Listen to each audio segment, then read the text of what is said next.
चुड़ैल की साजिश। बहुत समय पहले की बात है। एक भरतपुर नाम का गांव था। उस गांव के पास एक चुड़ैल रहती थी। वह रोज रात को गांव में आती थी। गांव के सभी लोग उस चुड़ैल से बहुत ही डरते थे। इसलिए शाम के बाद कोई भी अपने घर से बाहर नहीं निकलता था। चुड़ैल का खौफ गांव के सभी लोगों के मन में भरा हुआ था। जैसे ही रात होती वह चुड़ैल गांव में आ जाती थी। ही ही ही ही ही। आज तो मैं बहुत लोगों को डराऊंगी और उनका सामान उठा लूंगी। वह चुड़ैल लोगों को डराकर उनके कीमती सामान चुरा लेती थी, जैसे सोने के गहने, चांदी और पैसे आदि। चुड़ैल के डर से कोई भी उसे चोरी करने से नहीं रोक पाता था। इसीलिए वह किसी भी घर से कोई भी कीमती सामान चुरा लेती थी। अरे नहीं, मेरा सारा धन चुड़ैल ले गई। अब मैं क्या करूं? तुम्हें पता है, कल रात को चुड़ैल श्यामलाल का सारा धन उठाकर ले गई। क्या पता भाई, कल चुड़ैल हमारे घर में ना आ जाए। मुझे तो बहुत डर लग रहा है।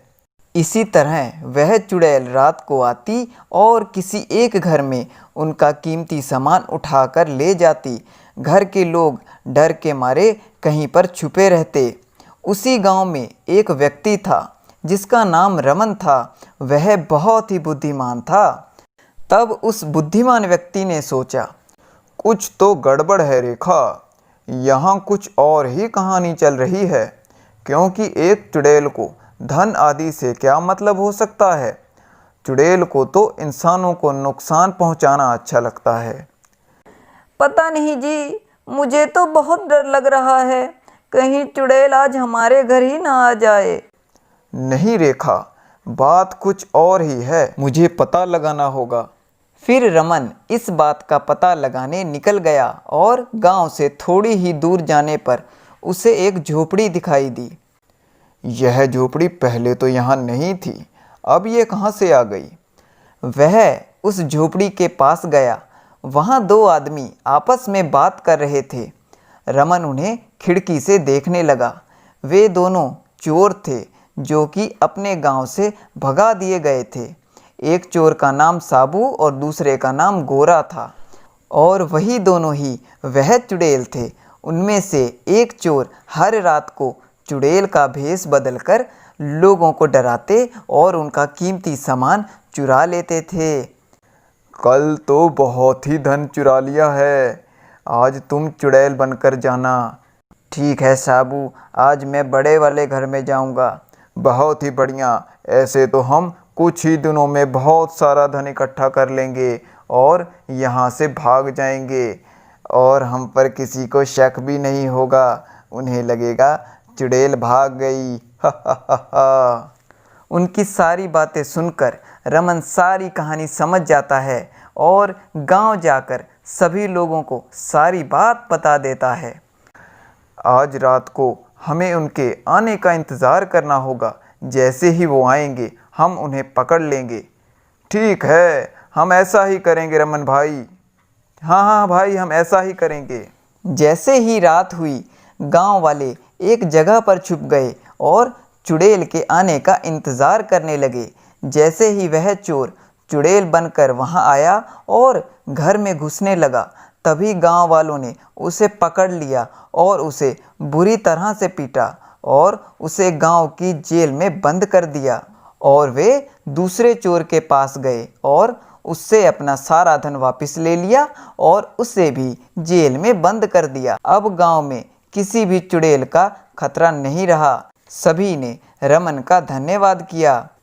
तो कैसी लगी हमारी कहानी? अगर अच्छी लगी हो तो इसे लाइक ज़रूर कर दें, और इसी तरह की मज़ेदार कहानियाँ देखने के लिए हमारे चैनल को सब्सक्राइब करें और साथ ही बेल वाले आइकन को ज़रूर दबाएं।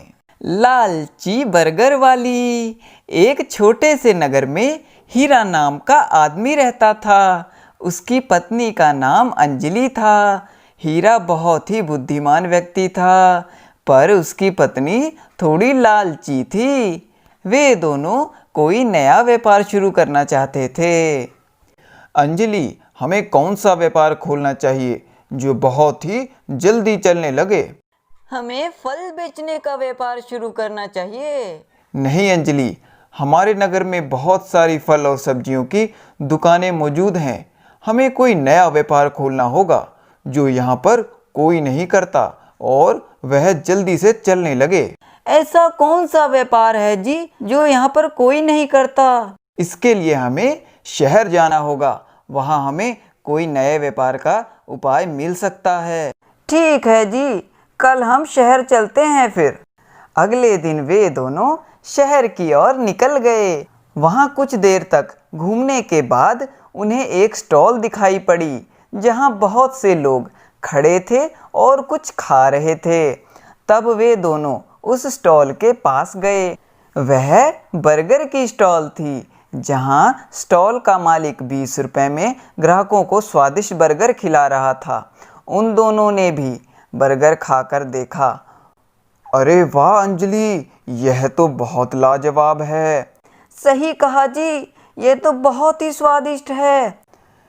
अंजलि, क्यों ना हम बर्गर बनाने का ही व्यापार शुरू कर दें? हाँ, ये तो बहुत अच्छा उपाय है जी। फिर वे दोनों बर्गर वाले को देखने लगे कि वह किस तरह बर्गर बना रहा है। कुछ ही देर में वह दोनों बर्गर बनाना सीख जाते हैं और शहर से बर्गर बनाने का सामान खरीदकर अपने नगर में ले जाते हैं और एक नई बर्गर की स्टॉल खोल लेते हैं। और नगर में नई दुकान देखकर बच्चे और बड़े वहां पहुंच जाते हैं। अरे हीरा भाई, यह क्या नई चीज है? पहले तो कभी नहीं देखी। यह बर्गर है भाई, पहले आप खा कर देखो, फिर बताना इसका स्वाद। ठीक है, दे दो फिर एक। मुझे भी दे दो हीरा भाई, मैं भी खाऊंगा। ठीक है, सबको देता हूँ।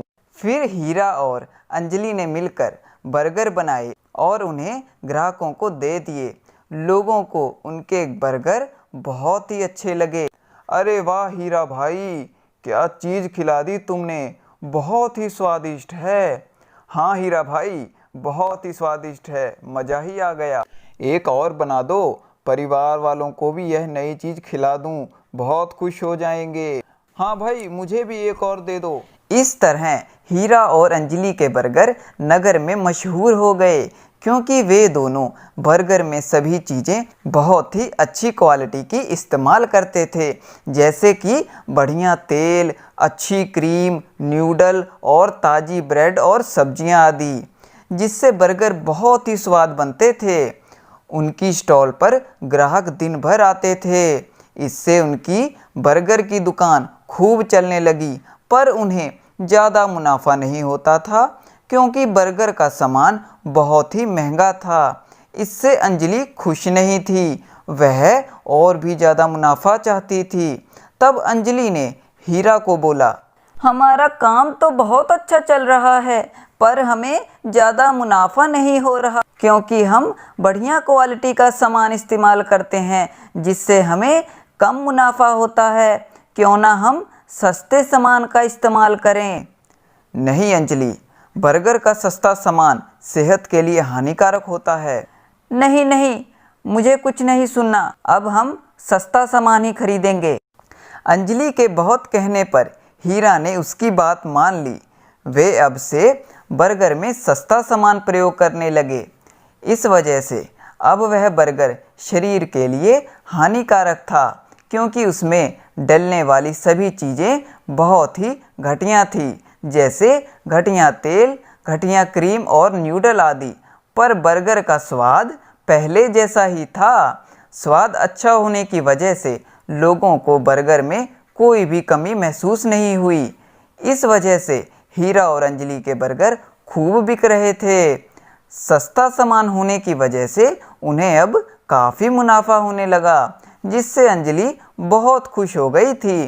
पर हीरा इस बात से ज़्यादा खुश नहीं था। कुछ दिनों बाद अचानक लोगों के पेट में दर्द होने लगा।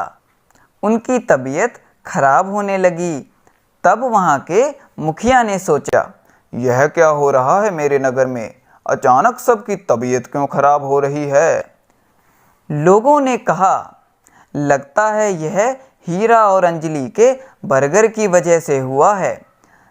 तब मुखिया ने हीरा और अंजलि के बर्गर की जांच करवाई और उस जांच में पता लगा कि वे दोनों इसमें घटिया सामान मिला रहे हैं, जिससे नगर के बहुत से लोग बीमार हो गए हैं। इस वजह से लोगों ने गुस्से में आकर उन दोनों की बर्गर की स्टॉल तोड़ दी और मुखिया ने उनका कमाया हुआ सारा धन छीन लिया। इस वजह से दोनों को अपनी गलती पर पछताना पड़ा। शिक्षा, लालच एक बहुत बुरी बला है।